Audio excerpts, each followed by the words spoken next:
Hello everybody and welcome back to another Pokemon Emerald video. Today I will be using yet another Pokemon from Generation 2, but this time it's a much more forgotten and weaker one. Sunflora on paper is okay, it has a good special attack and a decent ability. But as you'll see, it also has many problems. For the rules, I can only use my starter in combat, I can't use items from my bag in battle, I can't raise my evasion in any way, and I can't use cheats or glitches. Sunflora has two major problems in this game. First of all, it has a very low speed, which means that even with the chlorophyll, I will still be outsped by a lot of stuff. And most importantly, the move pool is very bad. I pretty much only have grass, normal and poison moves, and out of those, only grass is special. I'm sure this will be a major issue later on, but for now, Absorb is a pretty good move to have at the start of the game. It is decent against most stuff that you come across, and for the few occasions where it is resisted, I can use Pound, which is not a great move with only 40 base power, but it will have to do for those weaker Pokemons. I tried to look for a good nature that could give me a better chance, and ultimately settled for Hasty, which increases my speed but also lowers my defense. That might not have been the best idea, but it's already done. At least this time I do not have to worry about Roxanne. I have two grass moves, which are extremely powerful against her team. They are 4 times super effective against the Geodudes, so those guys are a one-shot for sure. Nuspas proves to be a little bit more tanky, as he is only 2 times weak to it, but eventually he falls down too. After earning the first badge of the region, we can use Cut out of combat, and most importantly, we can resume the story until we reach the Wismore Cave, where we have to defeat this Team Aqua Grunt to save the Wingull named Pico. As you can see, this guy is extremely easy, and that's why I almost never include it in the video. After doing that and another couple of things in town, we can finally leave, but we are stopped by May, who challenges us. This is an optional fight, but since I think it will be quite easy, I take the opportunity to gain a bit more XP. The one move that might make this run not extremely painful is Growth, and even though it only increases my special attack by 1, it will be super useful later on. Next I moved to Dewford, where I can take on the gym leader here. Brawly is quite strong because I am not that overleveled, but after setting up a couple of growths at the start of combat, I should be able to one-shot everything he has, assuming that Razor Leaf does not miss. That does not happen, so that's another free gym badge for us. Next, we can move to the port town, where there are a couple more Team Aqua Grunts ruining people's days, and so we step up to the challenge and take them on. They are not exactly very strong, their Pokémons are very weak, but here we can meet what will be an extremely painful Pokémon later on.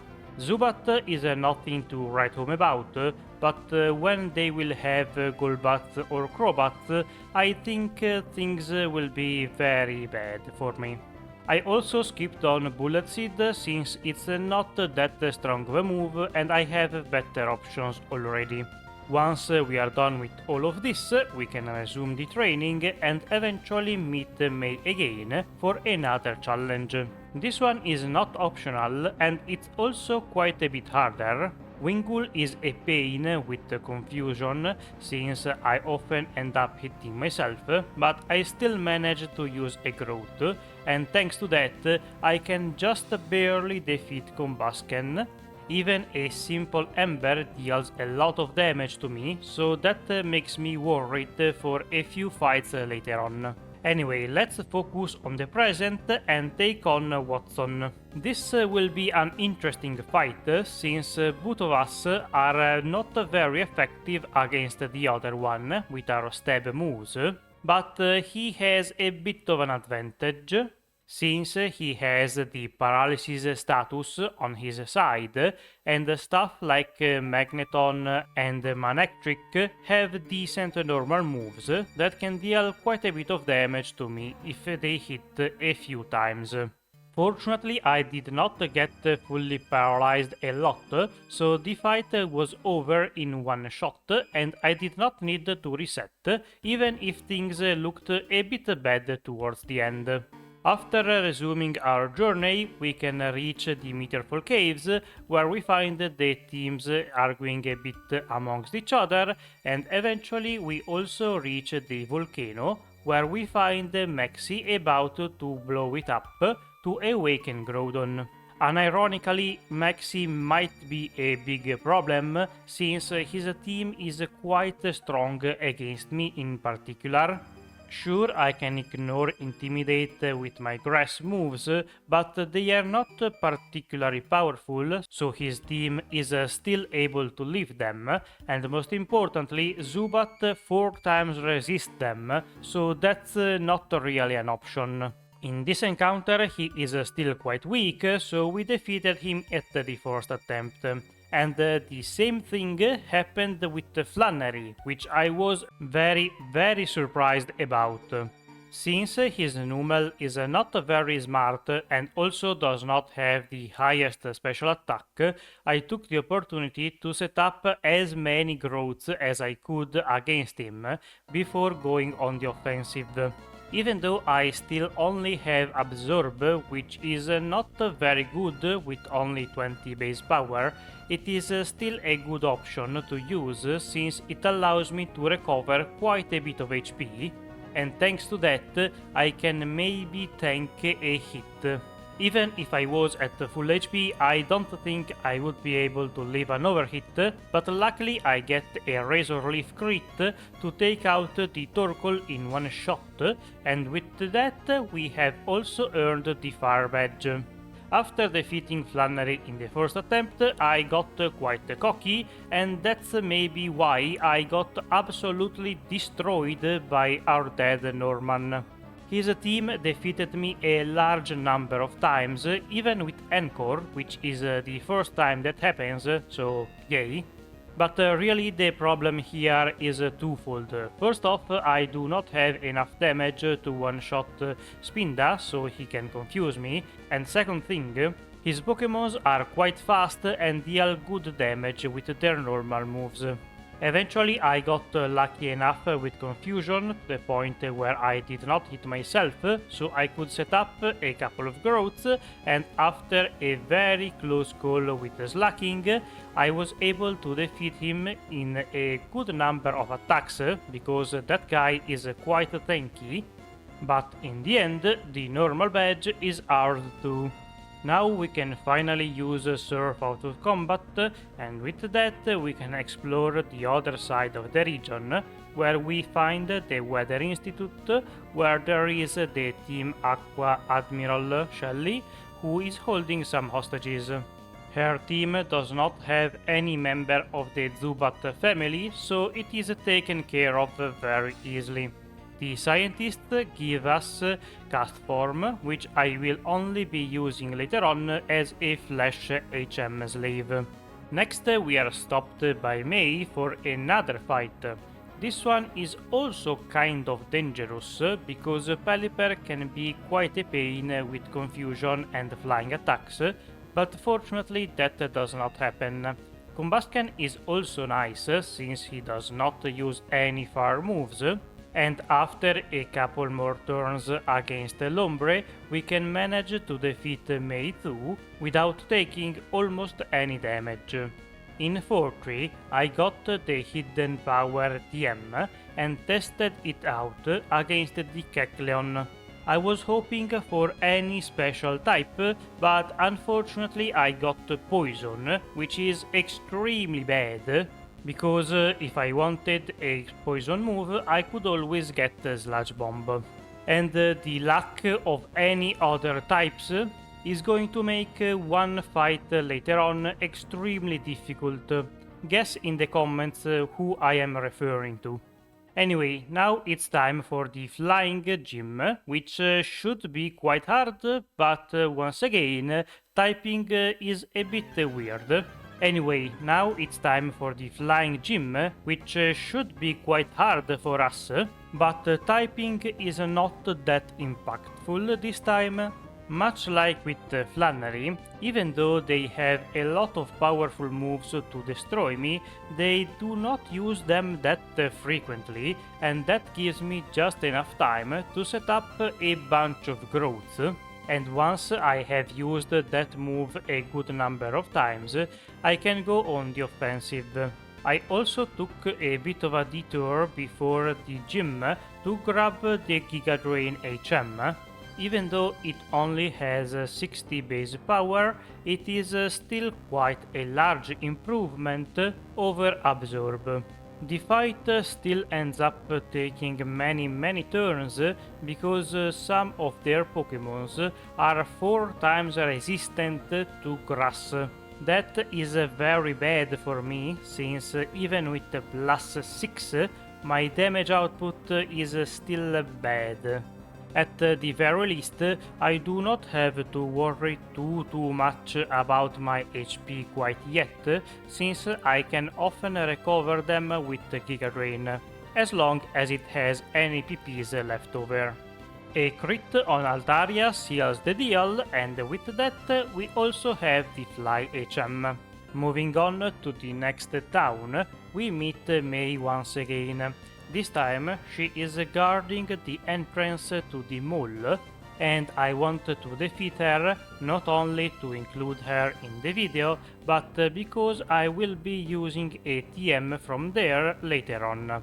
To be honest, I should have grabbed it right now, since it might have helped me out for the next few fights, but it's useless to cry over spilled milk.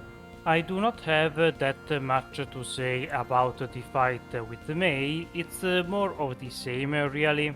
I just tried to set up as many growths as I could before starting to take down her Pokémons. In the end she was not that hard, even though her team was kind of a counter to me.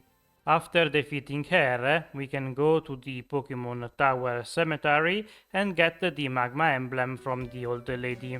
With that key item, we can infiltrate the cave where Groudon is, and we arrive just a bit late as we see Maxie waking up the Groudon, who leaves and Maxie attacks us. And oh boy, he is hard, like very hard. Yeah, this was not very fun. Crobat is a huge pain since he does not take any damage from my moves, and to be honest, this time I only won because I got very lucky.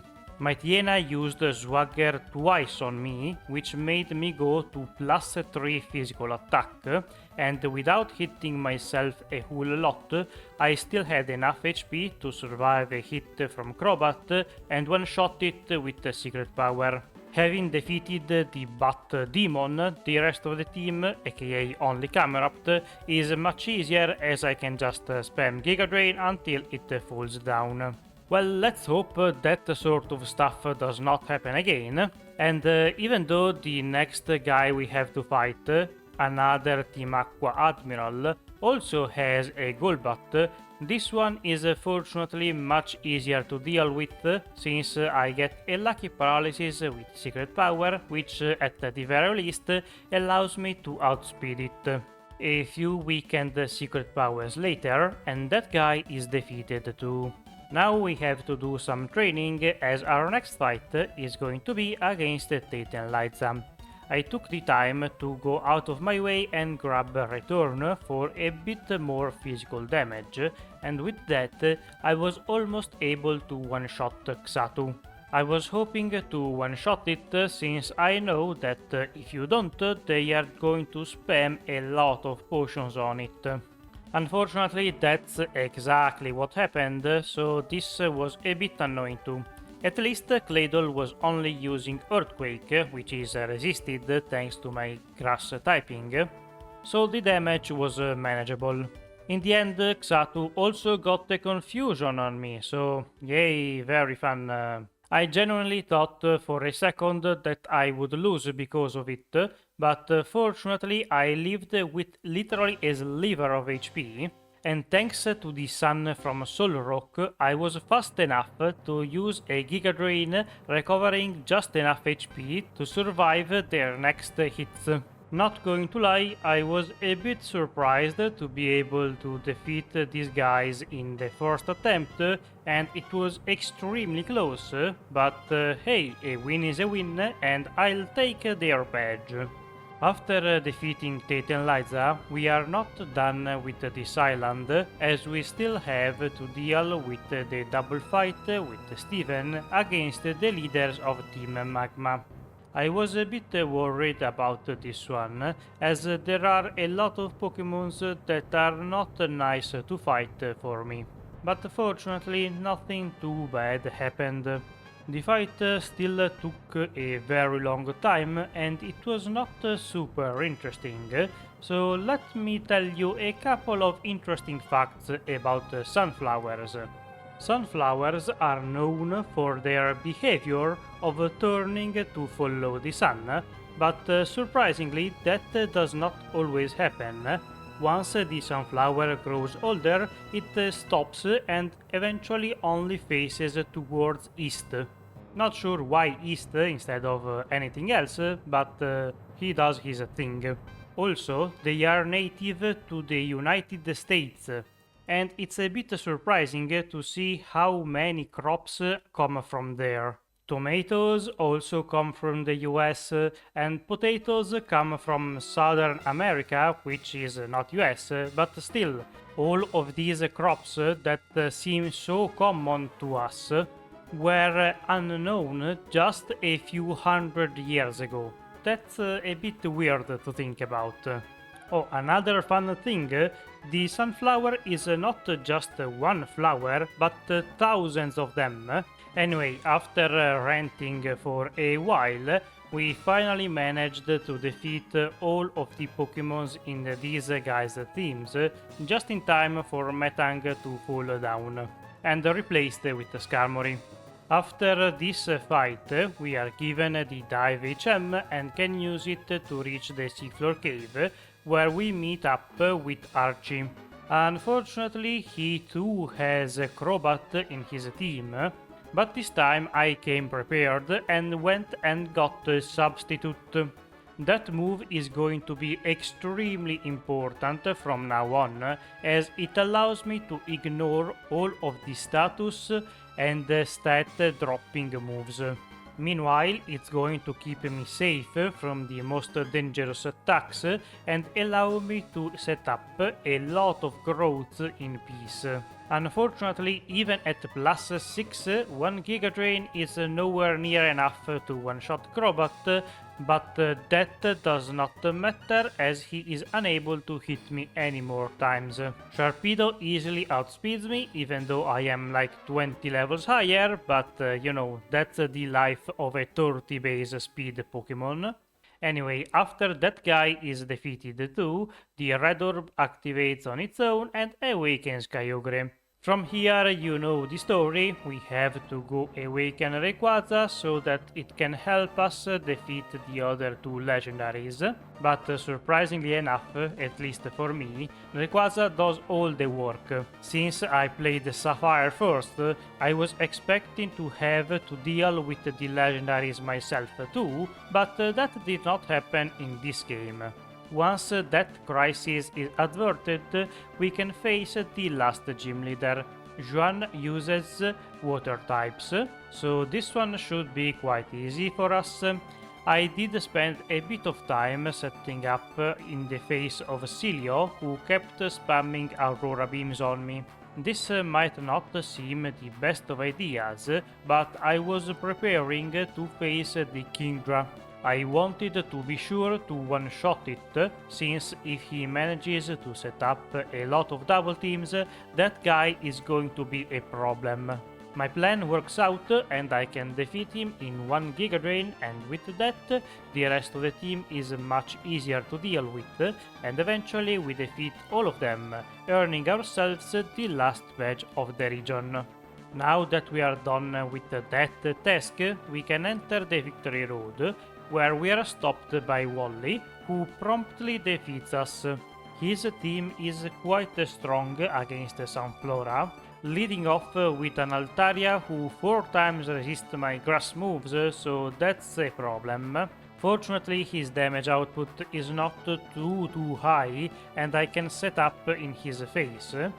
The fight is still not easy and it's quite risky, especially because he too has Dragon Dance to increase his damage, and things could spiral out of control very fast. Fortunately, I can defeat it before dying, and with enough HP left, I can set up a substitute against Roselia so that it cannot use Toxic again, and this time I can survive this flower. Since Roselia also does not have any strong moves against me, I take the opportunity to set up a couple more growths to be more ready for the rest of the team. The only thing that is slightly threatening now is Magneton, since he resists and can confuse me, but he is defeated in 1 attack too, so I am happy about how this fight ended up going. After clearing the rest of the Victory Road and gaining a couple more levels, I can finally start the Elite Four. Our first obstacle is going to be Sidney. For him, Substitute is going to be extremely strong, as my Tiena often uses RNG moves, which are useless when I'm behind a sub. Thanks to that, I can set up a few growths, and even though I do not get all the way to +6, I feel confident enough to take on the rest of his team. Things might have gone a bit bad against his 2 grass types since they resist them, but that was just enough growth for me to one-shot them too, and just like that, the first guy is defeated. Next we have Pheobe, who is also usually a bit of a problem because of her lead with Curse, but fortunately that does not work either if you are behind a substitute. That is obviously extremely powerful, because that's really the only threat in her team, so as long as I can set up more and more substitute, this fight is going to be very easy. Once again, I use a few growths to raise my special attack, and after a little while I can defeat all of her Pokémons in 1 attack. It might have been a good idea to use a few more Giga Drains to recover my HP in case anything bad happened, but since I still had the sub alive, I did not think it was necessary. Glacia is next, and she might seem a bit of a problem considering that she is super effective, but in reality she is going to be very easy too. Her lead Cilio rarely uses ice moves, and that gives me just enough time to set up a couple growths here too, and even though I do take a bit of damage because of hail, since that ignores the substitute, it's not really a big deal, as it's only 1/16 of my HP every turn, and let's not forget that I can always heal a bunch with the Giga Drain. In this fight too, I somehow was left with the substitute alive, which gave me even more survivability, so that was Glacia. And now for the fight I was dreading for the entire playthrough, Drake and his dragon types. Many of his dragons are resistant to my attacks, and almost all of them have a super effective move on me. Fortunately, Substitute proves to be extremely powerful here too, allowing me to set up all the way to +6 with the growth while I was against a Shalgon. For the third time, I was surprised about the HP of the Substitute being able to leave 2 rock tombs, and thanks to that I was protected from 1 flamethrower. Next, Altaria came out, which is quite the problem since he is 4 times resistant and 2 attacks are just barely not enough to defeat it, so he can use the potions. A lucky crit from Razor Leaf turns the tides in my favor and I can defeat Altaria without taking any more damage. That leaves me in a great position to face Salamence, as even though his flamethrower does a lot of damage, I can recover most of that with Giga Drain. Not sure how the second Giga Drain defeated Salamence, I guess that was a min-max roll thing, and Kingra did not stand a chance, so surprisingly I was able to defeat Drake on the first turn. And so we only have Wallace, who uses water Pokémons, and somehow defeats me. Yeah, I don't know, I'm starting to doubt how useful type matchups actually are. Anyway, even though the champion uses water types, his team is quite threatening too. Many of them have either poison or ice moves that can still deal a lot of damage to me, and that's why I couldn't really set up a whole lot against Wailord. In the first attempt I was only able to get 1 growth off, which as you saw was not enough to deal with the rest of the team. Meanwhile, in this fight, thanks to a couple of misses, I was able to use it a couple more times, leaving me at +3. That, plus the miraculous substitute leaving once again, gave me enough time and opportunities to take down Milotic without getting toxiced. Unfortunately, the substitute got defeated by an Ice Beam, so Tentacruel was able to toxic me instead. Unfortunately for Wallace though, that was just a little bit too little too late, as from here I was able to defeat all of the remaining Pokémons in one shot, thanks to Giga Drain, and with the HP recovery too, Toxic did not end up being a problem, and just like that, we defeated the champion too. While this run might not have seemed too bad with only 11 resets and less than 4 hours time, it was very frustrating with all the type matchups. I might have even preferred if zombies ate my brain.